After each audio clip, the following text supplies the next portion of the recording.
BP check ಮಾಡ್ಕೊಳ್ಳಿ. Okay sir, okay ready ಏನಪ್ಪಾ? Sir ಮಾಡಿ ರೆಡಿ ಹೇಳಿ ಸರ್. ಎಲ್ಲ ಇದೆ. ಅಲ್ವಾ ಪವರ್ ಇಲ್ಲೇ ಐತಲ್ಲ. ಓಕೆ, ಎಲ್ರಿಗೂ ಸಂಜೆ ನಮಸ್ಕಾರಗಳು. ನಾನು ಈ ದಿವಸ ನಿಮ್ಮ ಮುಂದೆ ಈಗ ಮಾಜಿ ಸಚಿವನಾಗಿ ಮಾತನಾಡಲಿಕ್ಕೆ ಬಂದಿದ್ದೇನೆ. ಮಾಜಿ ಸಚಿವ ಆಗ್ಲಿಕ್ಕೆ ಏನೆಲ್ಲ ಬಂದು ನಿಂತಿದ್ದೇನೆ. ನಾಳೆ ನಾನೇನು ಸ್ಟೇಟ್ಮೆಂಟ್ ಮಾಡುವಂತ ಅಗತ್ಯತೆ ಇಲ್ಲ. ಮುಖ್ಯಮಂತ್ರಿಗಳು ಈಗಾಗಲೇ ಗವರ್ನರ್ ಆಫೀಸಿಂದ ಬಂದಿರತಕ್ಕಂಥ ಏನು ಕಮ್ಯುನಿಕೇಶನ್ ಏನಿದೆ ನಿಮ್ಮ ಗಮನದಲ್ಲೂ ಇದೆ ಅಂತ ಹೇಳಿ ನಾನು ಅಂದ್ಕೊಂಡಿದ್ದೇನೆ. ಅದರಲ್ಲಿ ಡ್ರಾಪ್ ಅಂತ ಏನು ಬಂದಿದೆ ಅಂತಕ್ಕಂಥದ್ರ ಬಗ್ಗೆ ನಿಮ್ಮ ಕುತೂಹಲ ಇರಬಹುದು. ಡ್ರಾಪ್ ಮಾಡಬೇಕು ಅಂತಕ್ಕಂಥದ್ದು ಹೈಕಮಾಂಡ್ನ ನಿರ್ಧಾರದಂತೆ ಮುಖ್ಯಮಂತ್ರಿಗಳು ಪತ್ರವನ್ನು ಗವರ್ನರ್ ಅವರಿಗೆ ಕಳಿಸಿರ್ತಾರೆ. ಆ ಪತ್ರದ ಆಧಾರದ ಮೇಲೆ ಗವರ್ನರ್ ಅವರು ಕೂಡ ಮಾಡಿರ್ತಾರೆ. ಇದು ನಮ್ಮ ಪಕ್ಷದ ತೀರ್ಮಾನ ಆಗಿದೆ. ಇದು ಪಕ್ಷದ ತೀರ್ಮಾನ ಇರೋದ್ರಿಂದ ಇದನ್ನು ನಾವು ಪಕ್ಷದ ಹೈಕಮಾಂಡ್ನ ಯಾರು ಪ್ರಶ್ನೆ ಮಾಡತಕ್ಕಂಥದ್ದು ಸಾಧುವಲ್ಲ ಈ ಸಂದರ್ಭದಲ್ಲಿ. ಅದಕ್ಕೋಸ್ಕರ ನಾವು ಅವರಿಗೆ ಯಾವುದೇ ರೀತಿಯ ಮುಜುಗರ ಹೈಕಮಾಂಡ್ ಆಗಬಾರ್ದು ಅಂತಕ್ಕಂಥ ದೃಷ್ಟಿಯಿಂದ ಯಾವುದೇ ವಿವರಗಳನ್ನು ಕೂಡ ನಾನು ಹೇಳಲಿಕ್ಕೆ ಹೋಗೋದಿಲ್ಲ. ಈಗ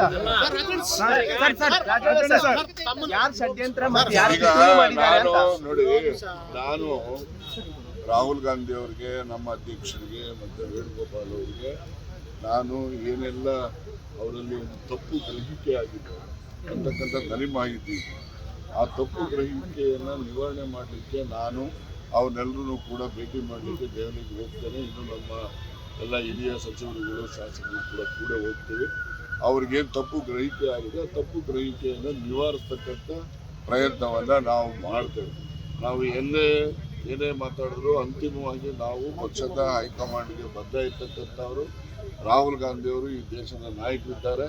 ಅವರು ಏನು ಈ ದೇಶದ ಈಗ ಮತಗಳ್ಳತನದ ಬಗ್ಗೆ ಅವರೇನು ಅಭಿಯಾನವನ್ನು ಇಡೀ ದೇಶದಲ್ಲಿ ಮಾಡ್ತಾ ಇದ್ದಾರೆ, ಅದಕ್ಕೆ ನಮ್ಮೆಲ್ಲರೂ ಬೆಂಬಲ ಇದ್ದೇ ಇದೆ. ಮತ್ತು ಅವರ ಮಾರ್ಗದರ್ಶನದಂತೆ ನಾವು ಮುಂದೆನೂ ಕೂಡ ಕೆಲಸ ಮಾಡ್ತೇವೆ.